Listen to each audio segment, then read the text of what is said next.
Pull the string! Pull the string! You know, I don't know about you guys, but I remember when the Sci-Fi Channel was the Sci-Fi Channel.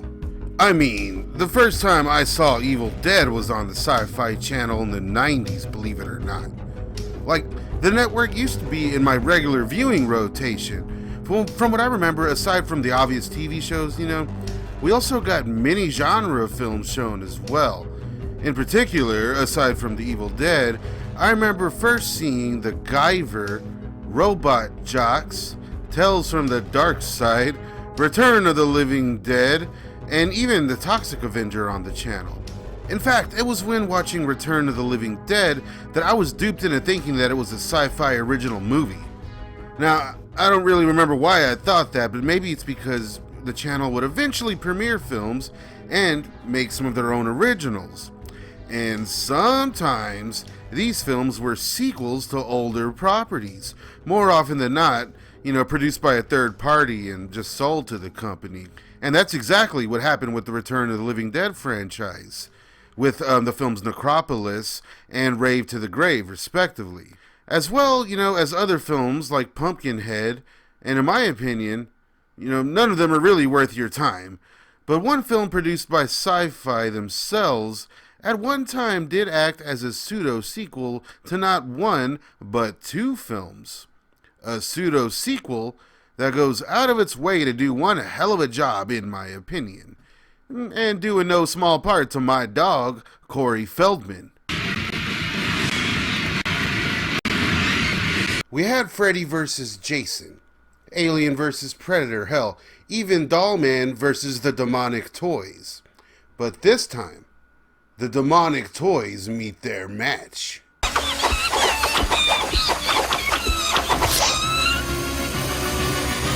Let me get this out of the way. No, Puppetmaster vs. Demonic Toys is technically not canon in the series. However, it kind of is. And Puppetmaster vs. Demonic Toys, well, it's not my favorite sequel to these films, as Puppetmaster 2 and Dollman vs. Demonic Toys takes that accolade. But the film definitely makes for one of the most oddball of the franchise, that's for sure, and does some justice to the legacy.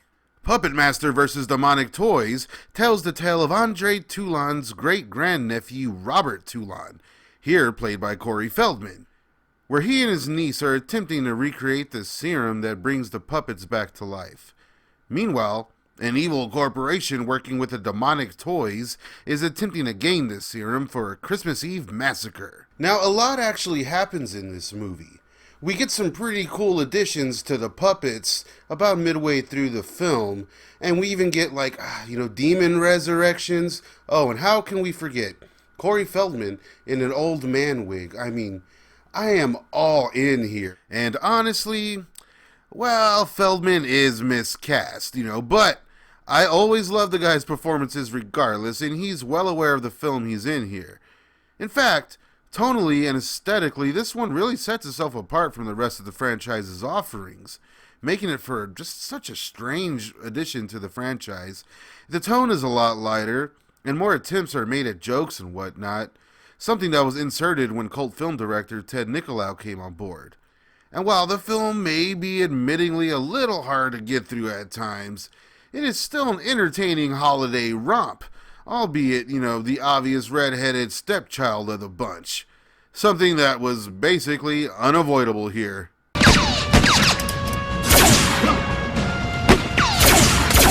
During Full Moon's dip in quality era, as I like to call it, certain deals were made by benefactor Charles Band, one of them being a promised film to the Sci-Fi Network, who always did have an amicable relationship with Full Moon. But somewhere along the line that went south, yet Sci-Fi still wanted their movie. So, as a cherry on top, Band resurrected the idea of a classic Versus storyline that he had attempted to make before. So, with the micro budget and, the plan to shoot overseas, Band enlisted another cult filmmaker and Full Moon regular, C. Courtney Joyner, to write the film. Now, you may recognize him from films like Class of 1999 and the Trancers series, just to name a few. I mean, he even wrote the third installment of the Puppetmaster movies. And good thing, too. As, I think it's because of his competency that the film works regardless of any budgetary flaws. And if it was going to be a rushed, small-budgeted film, at least Band pulled from his A-team. That included calling an old friend and cult legend in Ted Nicolau, who at the time hadn't made a film in a while and reluctantly took the gig. And as I said, it was then that the more lighter tone and, more comedic elements were introduced to the script. So as I stated, the film is and isn't canon. Let me explain. The elements of Puppetmaster vs. Demonic Toys that are not canon, well, I guess that would be Charles Band flat out saying that this isn't canon, that it was simply a licensed one-off project for Sci-Fi. And I guess that makes sense. And considering that not all of the puppets are here, like the ones that are missing are actually my favorites, Leech Woman and the Tunneler, well, their absence kind of makes this feel like a lesser film, which also in turn kind of makes it seem not like a direct sequel, So I guess that makes sense. Same thing goes with the cheap overall look of the puppets and the toys. Although, I still like the way they came across here. This is actually some of my favorite Baby Oopsie stuff, somehow. But to make the case of the film actually being canon, well, aside from having the writer of Part 3 involved, there's also similar stuff like demon resurrection and, the Toulon stuff in this flick. It really does expand the universe. And of course, Robert Toulon directly references events in the third Puppetmaster film, which in turn explains the absence of some puppets considering the way Part 3 played out. And Charles Band can deny this being an actual sequel or part of the Full Moon universe, but then how would he explain the production and marketing of action figures based on the film? Action figures that were supposed to be part of the official line of toys. Now, I don't think they ever came out, but this means that at some point, this was going to be a legit part of the series. And considering how Sci-Fi's other films based on older horror properties are all canon, in those franchises, well, this makes sense, am I right? Sci-Fi is still doing this, most recently with franchises like, Lake Placid, Anaconda, and hell, they even got Leprechaun. All films that directly reference at least one predecessor. Hell, Sci-Fi even brought it recently as far as cheerleader slashers go. Want to hear me talk about this one? Let me know in the comments. Writer C. Courtney Joyner stated how, when Feldman was cast, well, he wanted to do some rewrites as the script was originally written for an older actor. In fact, he stated he wrote it for Fred Ward. But he was denied, and the film went into production in Bulgaria, of all places. But, he still stuck around, and he eagerly awaited for the film's premiere on the Sci-Fi Channel. Here's what he had to say about it. Well, I did scratch my head about some stuff. The movie has an odd feeling to it, because the young girl seems more like Corey's girlfriend than a relative, and he looks like he's in a weird disguise and not an actual older person. It's not intentional, but there's an uncomfortable undercurrent to their scenes. I think that stems from not rewriting the role to be age appropriate for the actor who was cast, and it's quite obvious. The incredible thing is, that particular movie was put out everywhere. It was amazing how many copies it seemed to ship. Not my favorite flick, but it certainly got into stores. Years later, I ran into Corey Feldman, and when I introduced myself, he instantly apologized for his performance, which was nice, but not necessary. Something was tried, and everyone surely worked hard, but it didn't completely work, which is the name of the game.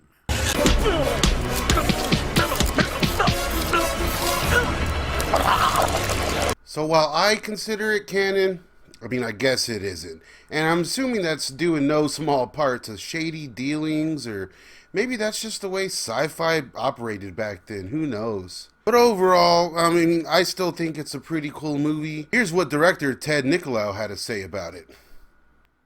Corey Feldman was cast, which was a humongous mistake. That film was kind of bitten from the beginning, unfortunately, and I tried to make something.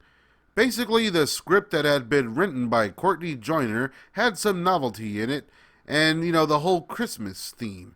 And I took it and rewrote it to make it a little funnier, but I think funny is not exactly what Puppetmaster fans want or expect.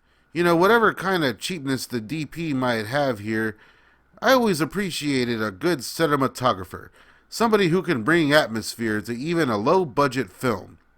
And this film's DP was not an atmospheric cinematographer at all, so we butted heads a lot on the lighting and the look of the film. So considering all of those things, it didn't really have the kind of brooding quality that the Puppetmaster fans kind of want. It didn't have great puppet action. It didn't have a great lead because Corey Feldman is such a complicated actor.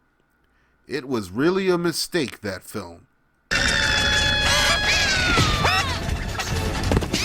And I just have to say, guys, y'all both did a great job on this one. It really is an entertaining romp. It's something I watch every Christmas, in fact.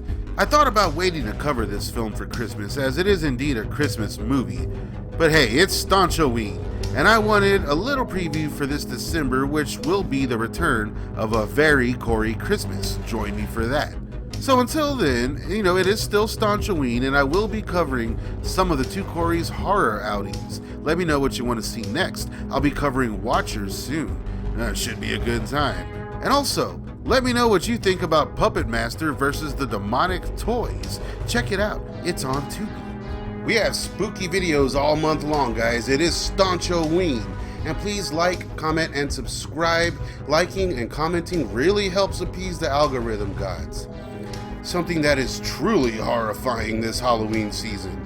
So please, help your old boy Staunch out and give this video a like, comment, share, and subscribe. Happy Staunchoween, everybody. See you soon.